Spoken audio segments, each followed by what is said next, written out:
우리가 이 세상을 살다가 보면 때로는 지나간 날들을 후회하기도 하죠. 특별히 우리 학생들 같은 경우에는 시간이 지나서 나이를 먹고 나서 그때 왜 좀 공부를 좀 잘했으면 더 좋았을 텐데, 신앙의 기초가 부족해서, 그죠? 아니, 학문의 기초가 부족해서 진도가 못 나가는 경우들을 보게 되죠. 그런가 하면 이제 요즘들 우리 주변에 아주 인기 있는 운동 선수들 많이 나오잖아요. 그 운동 선수들 이렇게 운동을 처음 배우는 거 보면 아주 기초를 다지느라고 애를 쓰죠. 기초. 왜냐하면 기초가 든든하지 않으면 진보가 없어요. 그렇죠? 특별히 요즘 한 시대가 갔습니다만 이제 박지성 선수 같은 경우나 또 요즘 한창 뜨고 있는 손흥민 선수 같은 경우, 떠오르는 18세라든가 20세라든가 이강인 선수 같은 경우 기초가 아주 든든해서 좋은 성적들을 내고 있는데, 그죠? 과거에 벌써 은퇴한 그 피겨스케이팅 선수 김연아 같은 경우도 기초가 얼마나 든든한지 그 사람의 그 운동하는 폼이 이제 교과서에 올라갈 정도로 완벽했다라고 하죠. 야구 선수 가운데 요즘도 한창 이제 인기 올라오고 있는 유현진 같은 선수, 그죠? 그들을 뭐예요? 승리하고 있는 거죠. 여러분, 승리하기를 원합니까? 여기서 좀 배웠으면 좋겠어요. 기초에 든든한 성도들이 되시기를 주님의 이름으로 축원합니다. 지금 우리가 성도의 기본 의무들을 이렇게 묵상하고 있어요. 지난주에도 성도의 기본 의무를 우리가 묵상했는데, 예배, 그죠? 성도에 있어서 가장 중요한 게 예배다라고 얘기를 했어요. 왜죠? 우리는 하나님의 사람으로 거듭난 성도인데 불구하고 거룩한 무리가 되어졌어요. 세상으로부터 구분되어졌어요. 그런데 세상으로부터 구별된 삶을 살아가려고 그러면 뭐가 있어야 돼요? 구별된 생명이 있어야 되는 거죠. 그죠? 거듭난 자의 생명이 있어야 되는 거죠. 이 세상 생명이나 이 세상 가치관이 아닌 하나님이 주시는 그 생명, 하나님이 주시는 그 가치관을 가지고 살아가야 되는데, 그걸 어디서 받을 수 있느냐? 예배를 통해서. 그죠? 예배를 통해서. 예배를 통해서 우리의 가치관이 바뀌어지고, 그죠? 예배 속에 이제 설교를 통해서 하늘나라의 생명을 가진 자가 되어지고, 더 나아가서는 하나님의 나라를 바라보면서 나아갈 수 있는 사람으로 기초가 다져지는 거죠. 기초가 든든해야 큰 신앙의 인물이 될 수가 있어요. 기초가 든든해야 정말 성숙한 어른의 신앙을 가질 수가 있어요. 그런데 나이는 먹었는데 신앙이 부실해. 나이가 먹고 신앙의 경력이 많은데 불구하고 바람만 불어도 시험에 들었네, 쓰러졌네, 그래요. 왜 그래요? 기초가 든든하지 못해서. 안타까운 거예요, 이건요. 이미 우리는 그러한 것들을 다 이기고 그렇게 어려움을 당하고 있는 어린 신앙의 사람들을 향해서 다듬어가면서 괜찮아, 조금 지나면 다시 회복될 거야. 하나님은 이런 일을 통해서 저런 일을 통해서 당신을 견고한 믿음의 사람으로 만드시고 계신 거야 라고 권면해 주어야 될 사람들이 시험 들었어요 이러고 있으면 어떡하라는 거예요. 그죠? 뭐가 없어서 그래요? 신앙의 기초가 든든하지 못해서 그래요. 그렇습니다. 왜 이렇게 신앙의 기초가 든든하지 못하죠? 인간이 타락한 사람들이기 때문에, 타락한 옛사람의 성품을 그대로 가지고 있기 때문에 그렇습니다. 이분을 놓쳐버리는 거예요. 하나님을 왕으로 주인으로 섬기지 못하고 아직도 내가 중심이 되어진 삶을 살아가고 있기 때문에 그런 거예요. 그죠? 왜 그렇다고요? 하나님을 아는 지식이 없어서. 그래서 호세아 선지자는 그렇게 얘기하죠. 하나님을 아는 지식이 없어. 내 백성이 이 지식이 없어서 망하는도다. 신앙에서 망하면 어떻게 된다는 거예요? 지옥 간다는 거예요. 하나님을 아는 지식이 없으면. 그래서 하나님이 우리를 찾아오시는 거죠. 예배를 통해서 찾아오시죠. 성령의 역사를 통해서 찾아와요. 마치 사마리아 수가성 여인에게 예수님이 찾아와 주신 것처럼 찾아와요. 그리고 나면 이제 우리가 거듭나게 되죠. 그런데 우리의 거듭남이 한순간에 확 다 바뀌어지는 게 아닌 거예요. 우리의 구원이 한순간에 다 완성되어지는 것이 아니에요. 지난주에 이 설교를 했더니 우리 이강도사님이 찾아오셔서 그런 얘기를 해요. 어떤 교수의 강의를 들으시느냐고. 그래서 아니 그런 적이 있느냐. 그래서 누군가라 해서 찾아봤어요. 인터넷에 들어가 찾아봤더니 과거에 총신대학에 초청 강사로 교수로 오셨던 분, 지금은 미국 훌러 신학대학원의 신학과 교수로 계시는 김세윤 박사. 아마 가끔 그 신학자들의 명단이나 이런 거 보면 털보 교수님 계셔요. 그분이 가지고 있는 요즘 내놓은 신학이 유보적 칭의론이라는 내용과 제가 말하고 있는 게 일맥상통하더라고요. 그런데 그게 지금 시비를 당하고 있다고. 저는 그분에게서 배운 것도 아니고요. 그분의 이론을 다 알지도 못해요. 그냥 한번 이렇게 보고 그분들을 비평하고 있는 이들의 내용을 보니까 그분의 신학이 제가 가지고 있는 신학과 같다는 어떤 흐름이 같다라는 생각을 가지고 있는 거죠.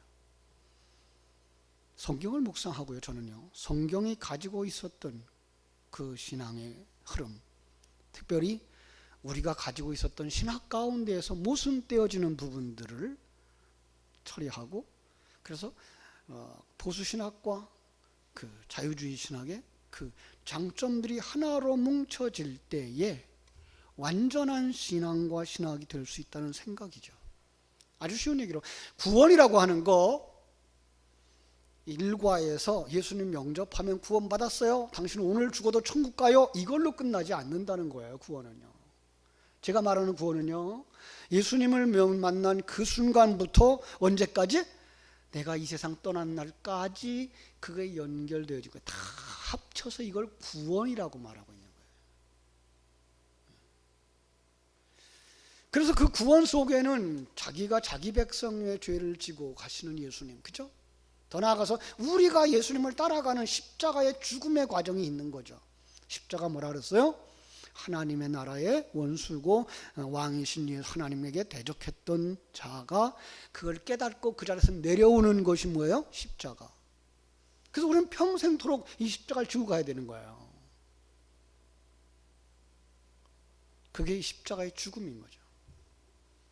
뿐만 아니라 부활도 마찬가지예요. 우리는 부활 그러면 예수님이 그 사흘 만에 확 살아나신 그 사건처럼 이 역사의 마지막 한순간 심판하러 오실 예수님 앞에서 우리 죽은 자들도 살아나고 살아남은 사람들 호련히 변화돼서 심판을 받게 될 거야 라는 부활만 생각하고 있는 거예요. 내 삶 속에서 옛사람의 죽음과 함께 새사람의 완성으로서의 부활은 지금 정의를 하고 있지 못한 거예요. 그럼 매일 매 순간 속에 나는 죽고 내 안에 새 생명이 살아나는 이 경험들이 지금 약해져 가고 있는 거죠.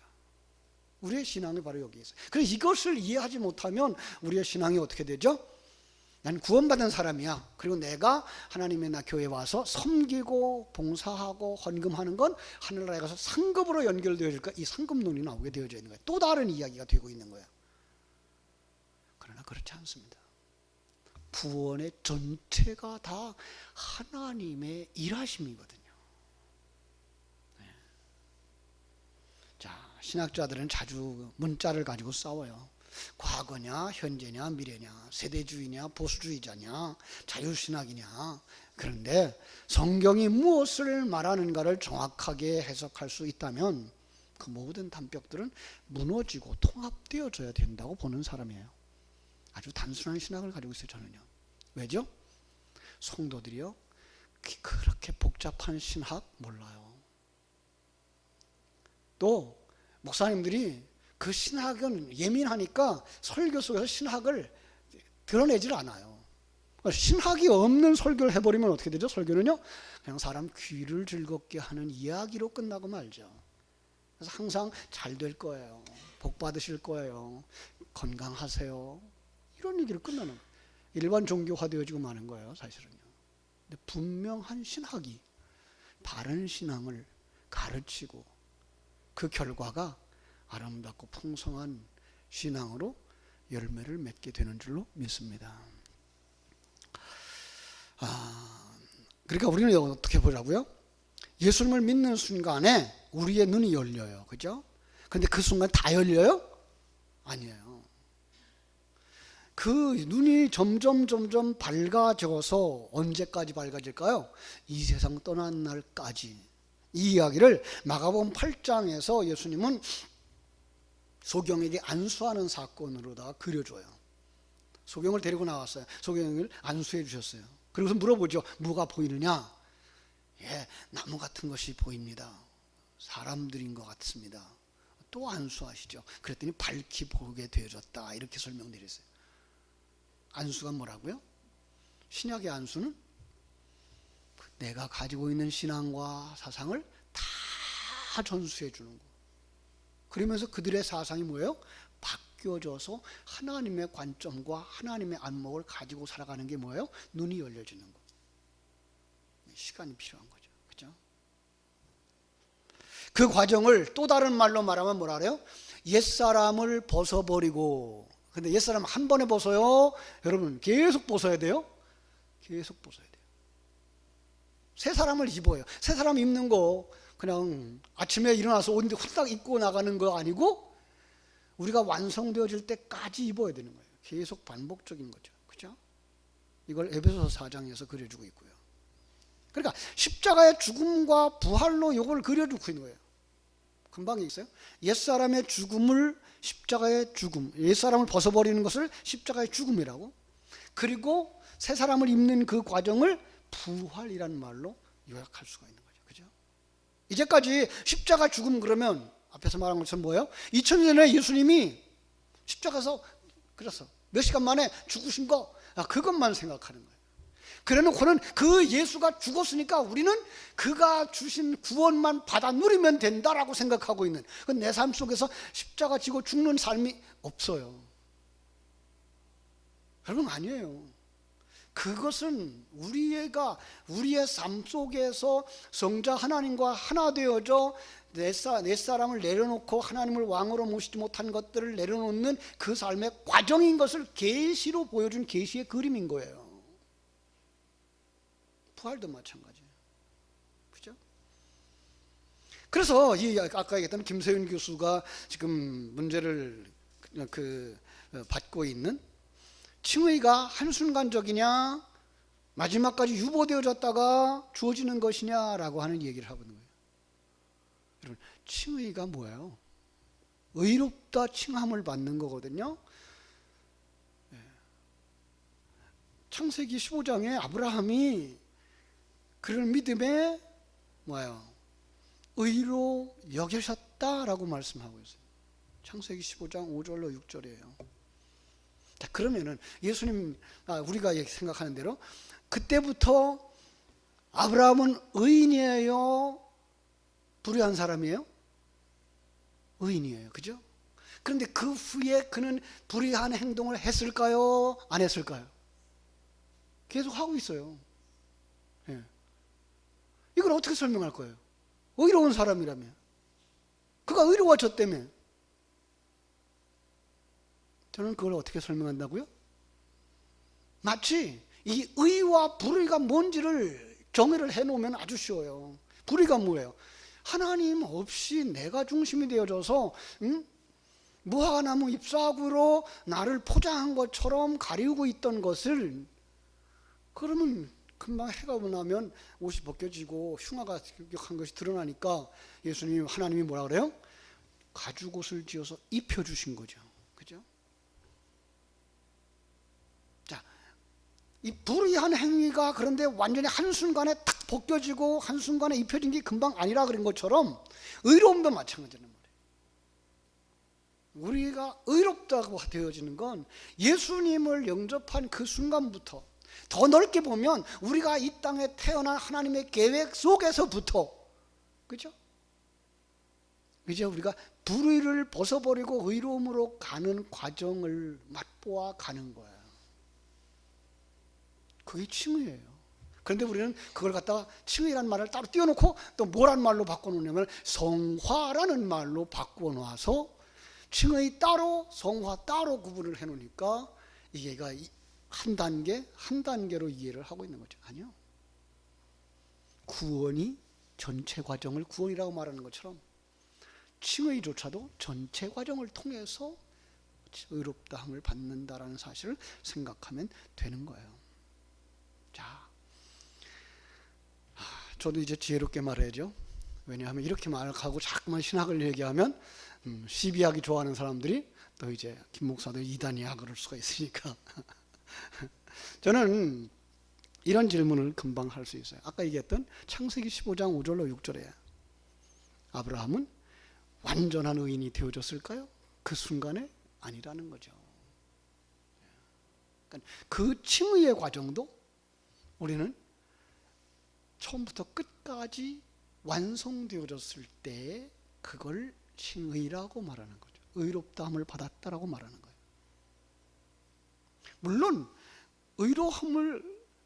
의로운 생명이 그 속에 들어왔어요. 근데 그 하나님의 생명이라면 실패한다 안 한다? 실패하지 않아요. 그래서 완전함까지 갈 수가 있는 거죠. 그걸 갖다 뭐예요? 한 번 구원은 영원한 구원이라고도 말할 수 있는 거예요. 그러나 오늘날 많은 사람들이 한 번 구원은 영원한 구원, 그래서 나 예수를 영접해서 나 구원 받았어, 그리고는 아무렇게 살아도 구원이 된다라고 생각하면 이거는 엄청난 실수입니다. 큰일 날 일입니다. 늘 자기를 살피고, 그죠? 내가 하나님 앞에서 정말 불의한 자는 아닌가? 하나님 앞에서 정말 아직도 내가 나를 드러내는 자는 아닌가? 내가 판단 기준 가지고 내가 그저 잘났다 못났다 내가 평가하고 있는 건 아닌가를 점검하면서 아니요, 하나님이 주인이십니다. 주님 당신의 뜻이 맞습니다로 내려가는 삶이 매일, 매주간, 매순간 있어야 되는 거죠. 그렇습니다. 사랑하는 여러분, 이렇게 의로워진 하나님의 사람들, 그들이 그 의로움을 완성하기 위해서, 구원을 완성하기 위해서 그 과정 속에 꼭 필요한 게 뭐예요? 신자의 기본돌이 예배라 그랬어요. 그죠? 그래서 하나님께서 그걸 구약의 사람들에게는요, 절기를 주셨고요, 제사를 주셨고요, 그죠? 율법을 주셨어요. 그걸 지키면서 그걸 보면서 뭘 하라고요? 내가 죄인이구나. 나는 아직도 완전한 자 아니구나. 완전을 향하여 나가는 삶을 살라고. 신약에 와서는 어떻게 됐을까요? 신약에 와서는요, 예배를 주신 거예요. 예배를 통해서 하나님의 말씀을 재해석해 주는 설교를 통해서 내가 그런 죄성이 아직도 남아있구나. 예. 우리 학생들 속에 아직도 그런 것이 남아있을 것을 알고 계속해서 반복해서 가르쳐 주는 거예요.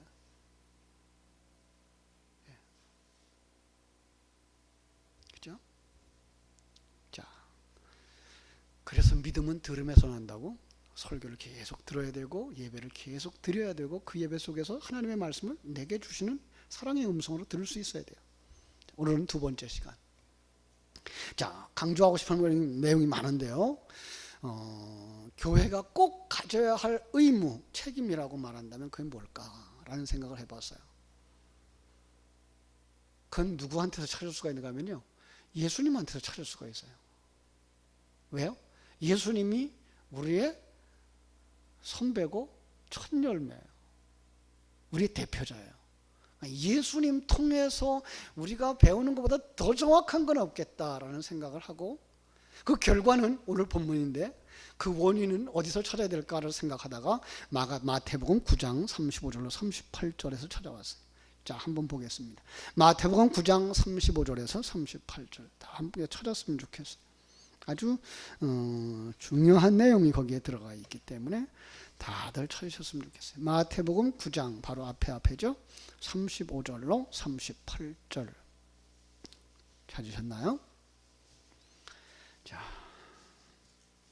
35절 제가 읽을게요.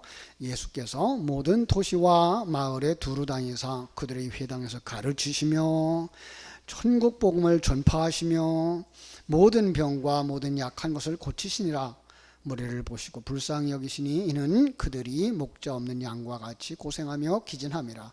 이에 제자들에게 이르시되 추수할 것은 많되 일꾼이 적으니 그러므로 추수하는 주인에게 청하여 추수할 일꾼을 보내어 주소서 하라 하시니라. 자, 여기 예수님이 하신 일, 이 35절에 다 들어있어요.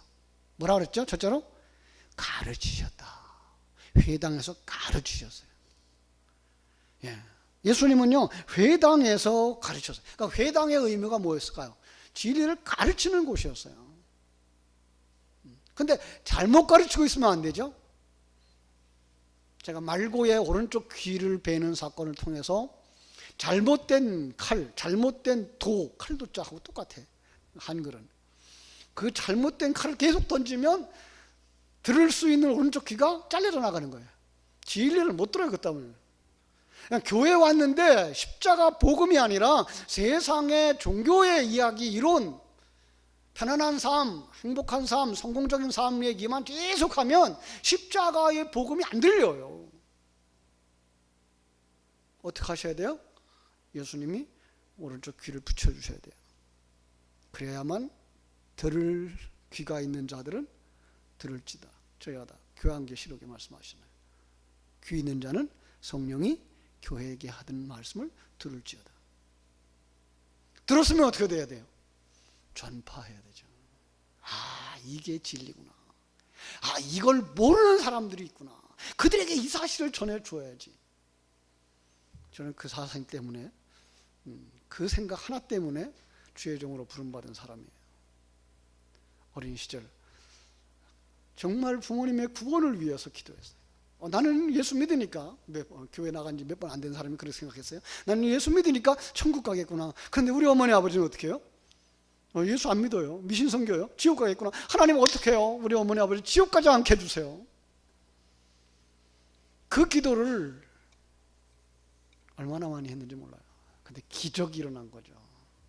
강화도 섬 중에 또 작은 섬, 그 섬에 놀랍게도 교회가 세워지는 기적이 일어나요. 인천 기독병원을 통해서 교회가 세워지고 거기에 어머니를 모시고 나가게 되고 아버지를 모시게 나가고 되면서 나 같은 사람의 기도도 하나님이 들어주시고 응답해 주시는구나. 교회에 있는 성도들을 보면서 저들은 이걸 알까? 모르는 것 같아가지고 내가 가르쳐 줘야지. 그리고서 난 목사 됐다고. 근데 사실 그게 중요한 거예요. 그죠?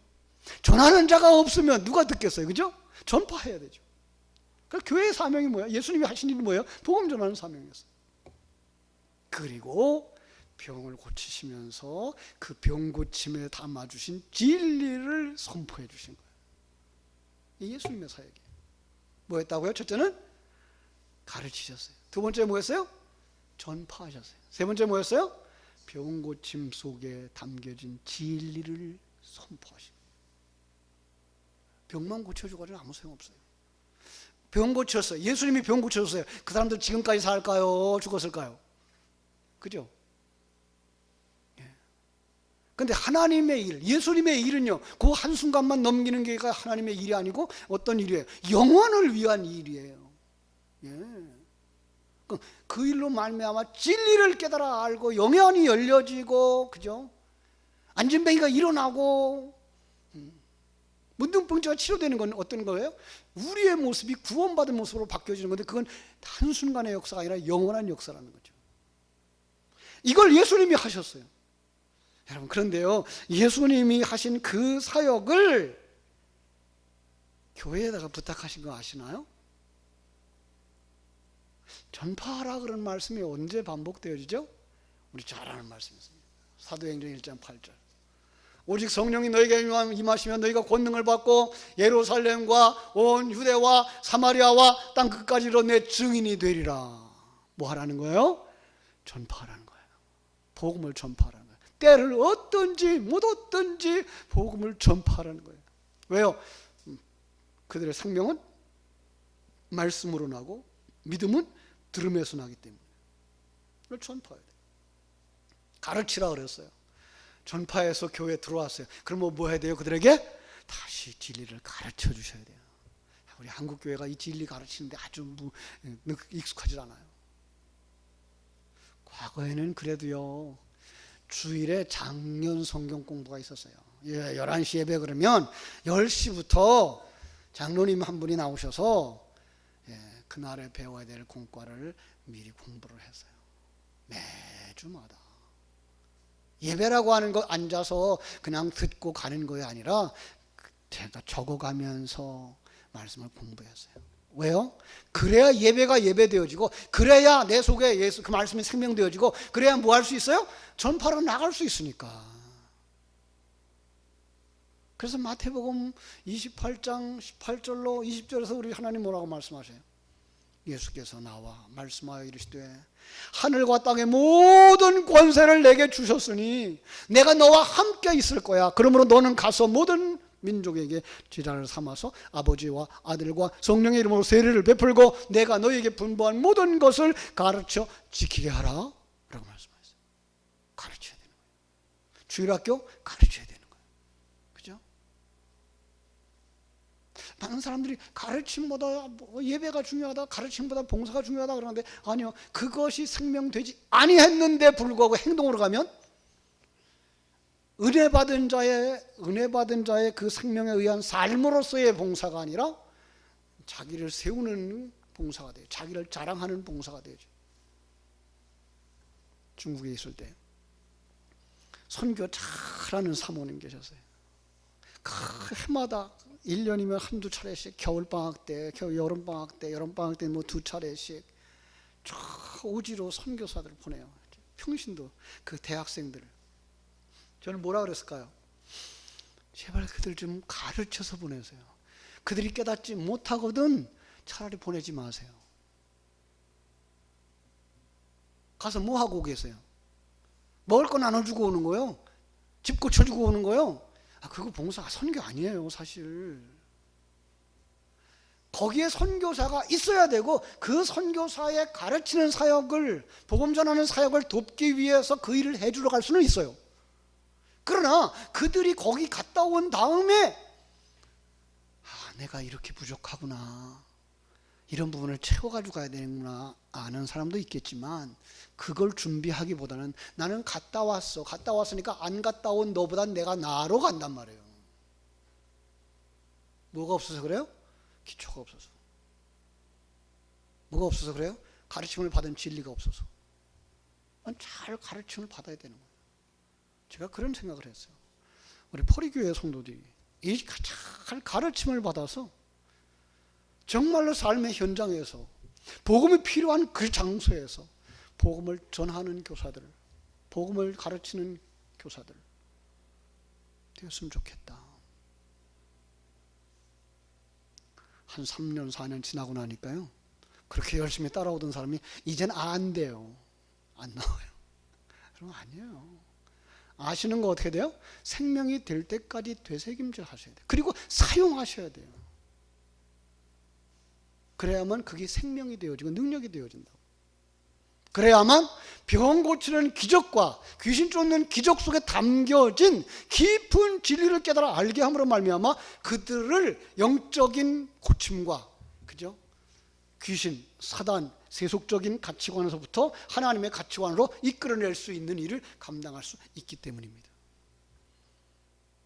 그 일을 초대교회가 했을까요? 했죠. 그죠?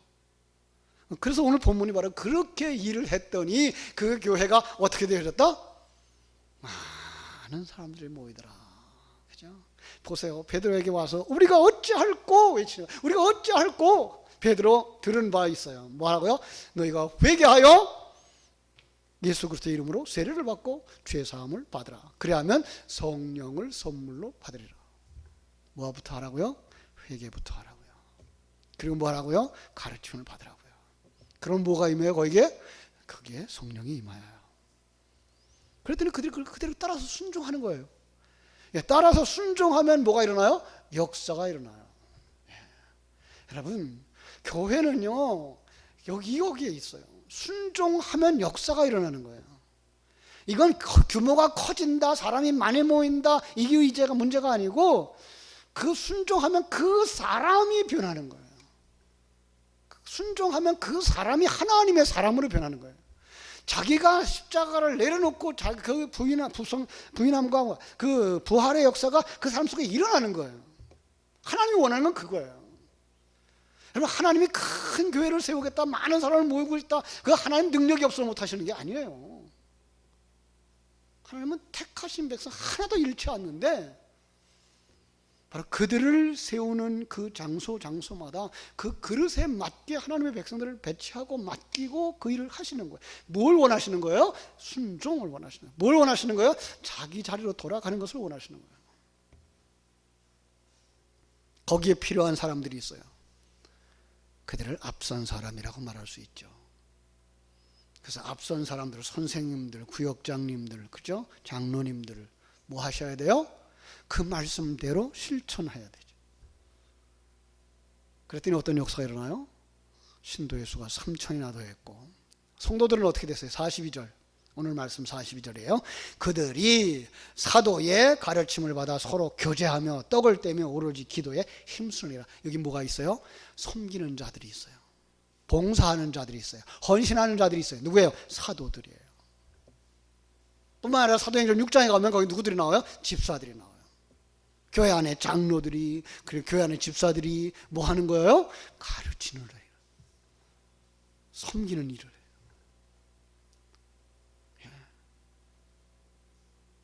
여기에 열매가 있는 거야. 얼만큼 그들이 섬겼나 보실까요? 44절. 믿는 사람이 다 함께해서 모든 물건을 서로 통용하고 또 재산과 소유를 팔아 각 사람의 필요에 따라 나눠주며 날마다 마음을 같이 성전의 모이를 힘쓰고. 목사님, 그땐요 사람들이 안 바빴죠. 안 바빠서 그랬을까요? 바빠서 그래서 이게 봉사가 안 되고 바빠서 헌신이 안 돼요? 아니요. 말씀에 사로잡히지 못해서, 하나님의 일하심을 깨달아 알지 못해서, 아직도 나 중심의 신앙을 내려놓지 못해서,